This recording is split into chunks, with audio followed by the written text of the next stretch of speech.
என் இனிய ஜோதிட சொந்தங்களே, அனைவருக்கும் என் அன்பான வணக்கங்கள். நம்ம நட்சத்திரங்களை பற்றி பார்த்துட்டு வர்றோம்.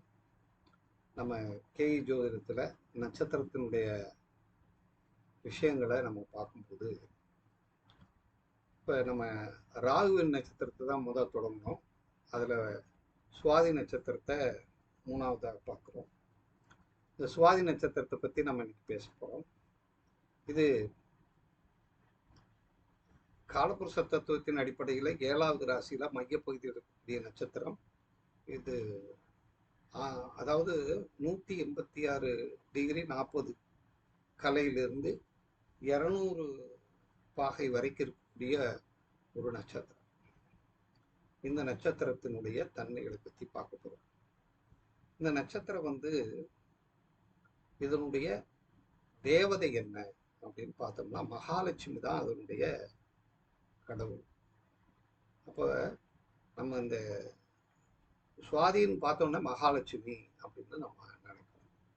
இதுக்கு தலவிருட்சமாக இருக்கக்கூடிய மரம் என்ன அப்படின்னா மருத மரம். மிகப்பெரிய மரம். மருத மரம்ங்கிறது அந்த மரத்தை பார்த்தோம்னா நம்ம அண்ணாந்து தான் பார்க்கணும், அவ்வளோ பெரிய மரம் மருத மரம். அப்போ மருத மரத்துக்குள்ள யார் இருக்கா அப்படின்னா சுவாதி இருக்கு. அடுத்து இதனுடைய பறவை என்னன்னா தேனி. இதற்கு மிருகம் விலங்கு அப்படின்னா ஆண் எருமை அப்படின்னு சொல்றோம்.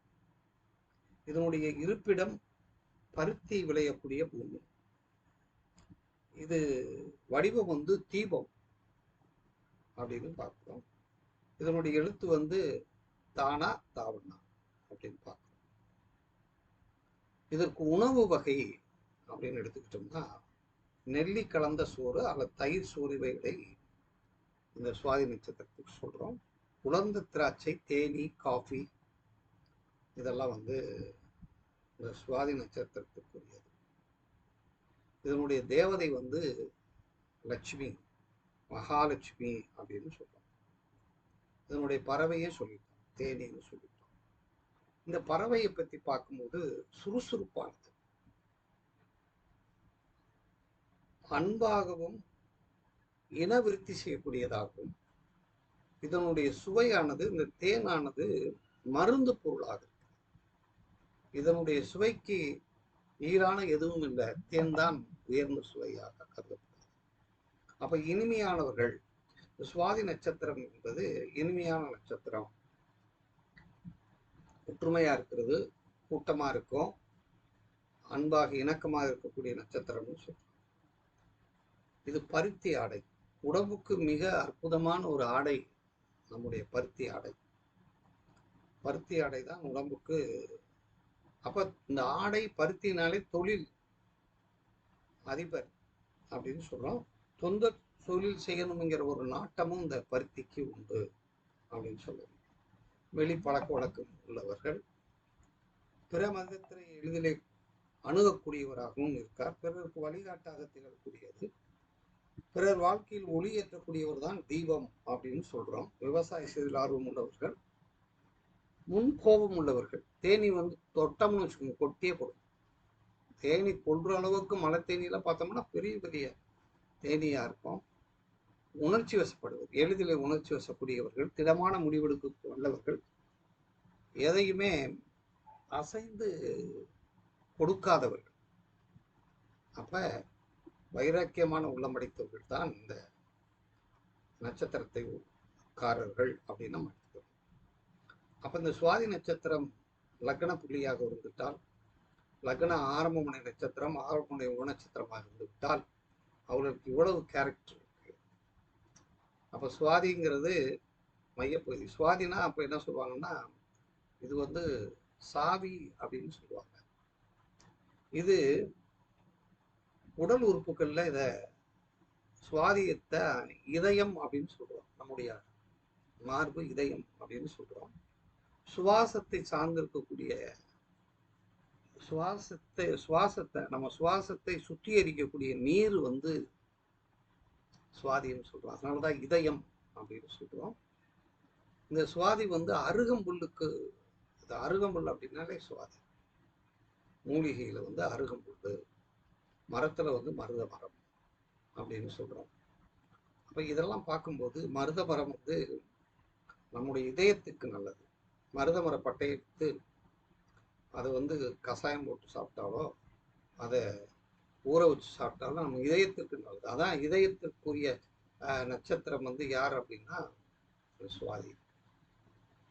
அப்ப நம்ம இந்த நட்சத்திரத்தை பற்றி பார்க்கும்போது எல்லாருமே ராகு நட்சத்திரம் சொல்லிடுறோம். ஆனா பறவை என்ன, விலங்கு என்ன, தலவிருச்சகம் என்ன, அதனுடைய மூலிகை என்ன, உடல் உறுப்பு என்ன, அதனுடைய தன்மைகள் என்ன, எல்லாத்தையும் பார்க்குறோம். அப்படி பார்க்கும்போது இதை நம்ம எடுத்துக்கிறோம்.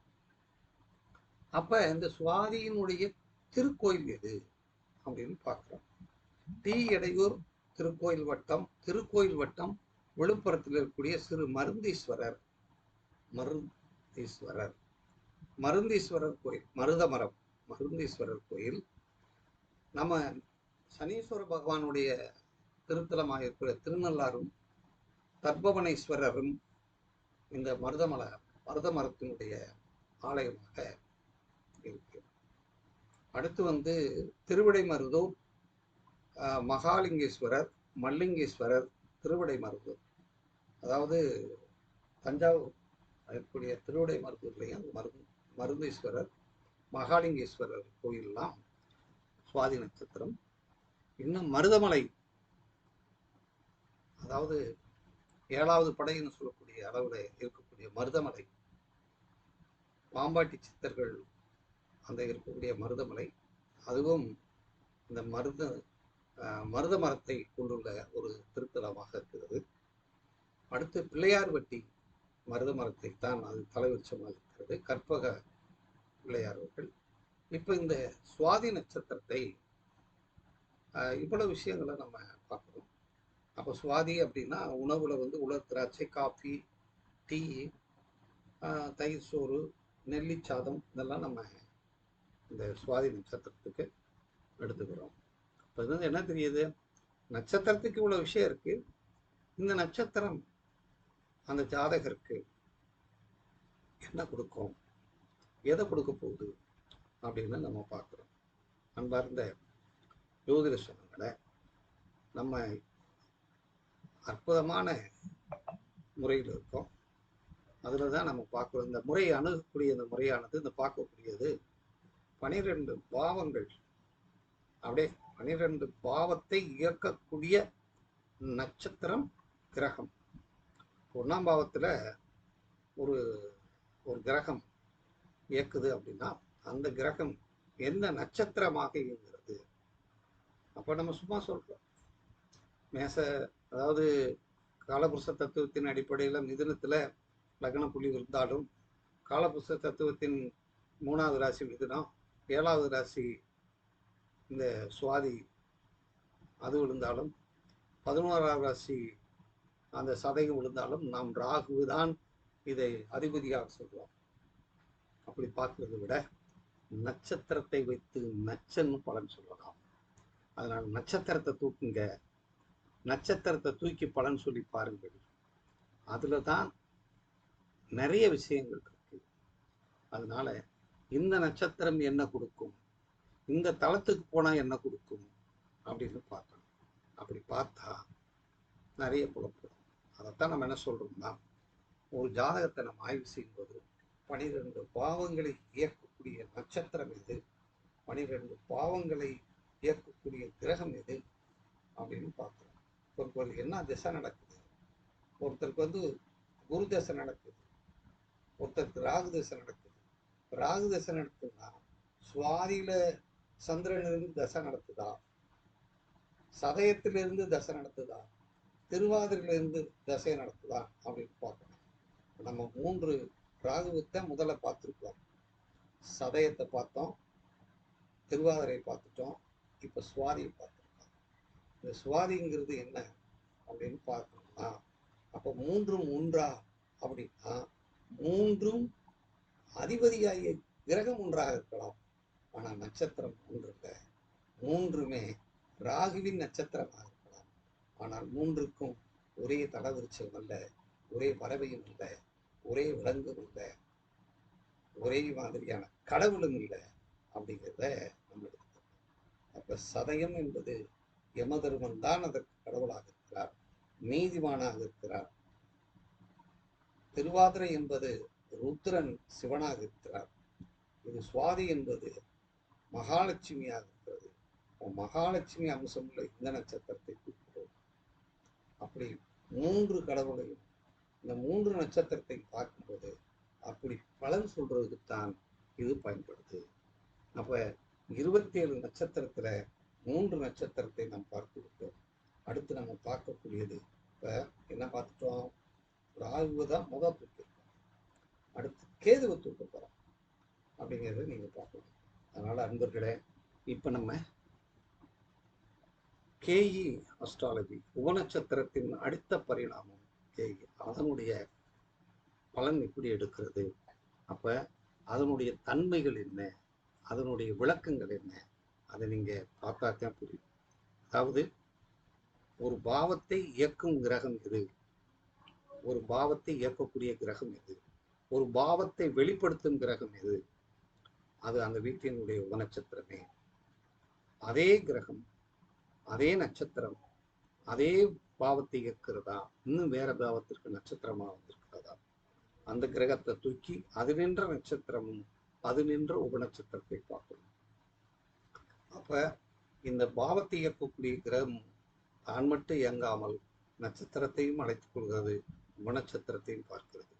அதனுடைய வேலையையும் நட்சத்திரத்தின் வேலையும் உபநட்சத்திரத்தின் வேலையையும் செய்கிறது அப்படிங்கிறது தான் இந்த கான்செப்ட். அதனால பெரியவர்களை ஜாதகம் பார்க்கணுமா, தொடர்பு கொள்ளுங்கள். ஜாதகம் படிக்கணுமா, தொடர்பு கொள்ளுங்கள். இந்த மாயரிசி அஷ்டம் உங்களை அன்போடு வரவேற்கிறது. எங்களுடைய சேனலை சப்ஸ்கிரைப் பண்ணுங்க, எங்கள் சேனலுக்கு ஆதரவு தருங்கள். நிறைய பாருங்க, நிறைய வீடியோ இருக்கு, நிறைய விஷயங்களை சொல்லியிருக்கேன், ஜோதிடத்துல பல விஷயங்களை சொல்லியிருக்கேன். அதனால வாழ்க வளமுடன், வாழ்க வையகம், குரு வாழ்க, குருவே துணை, இறையருடும் குருவருடும் என்றும் துணை நிற்கும்.